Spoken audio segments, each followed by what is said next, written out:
চলে এসেছি বন্ধুরা রয়্যান রয় কোচিং ক্লাসের পক্ষ থেকে তোমাদের জন্য আরেকটি নতুন ভিডিও নিয়ে। আমরা দেখতে পাচ্ছি এখানে একটা তলের উপর হাত রাখতে পারছি, তার মানে এটা একটা তল।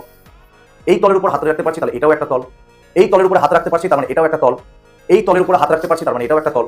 এই দিকেও একটা হাত রাখতে পারছি তল, আর নিচের দিকেও হাত রাখতে, মানে আমি এখানে টোটাল কখানা তলের উপরে হাত রাখতে পারলাম? একটা, দুটো, তিনটে, চারটা, পাঁচটা, ছটা। তাহলে আমি এই বক্সটা দিয়ে বুঝতে পারলাম যে তলগুলোর উপরে আমি হাত রাখতে পারছি সেই তলগুলো হচ্ছে টোটাল ছটা তল, মানে ছটা তলের উপরে আমি হাত রাখতে পারছি। তার মানে এই ছটা তল নিয়ে তৈরি হচ্ছে আমাদের আয়তঘন। তার মানে আয়তঘনকে আমাদের কি কি আসলো? আয়তঘনকে আমাদের তল সংখ্যা যদি চাই তাহলে আমরা বলবো আয়তঘনকের তল হচ্ছে ছটা। ক্লিয়ার?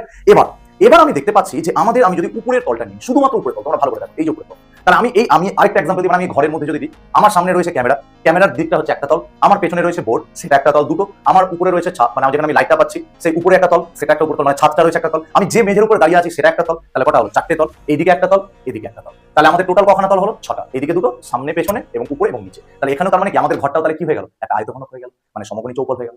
তাহলে এবার এই যে আয়তঘনকটা রয়েছে, সেই আয়তঘনকের ক্ষেত্রে আমাদের দেখো প্রত্যেকটা তল কিন্তু এক একটা আয়তক্ষেত্র নিয়ে তৈরি।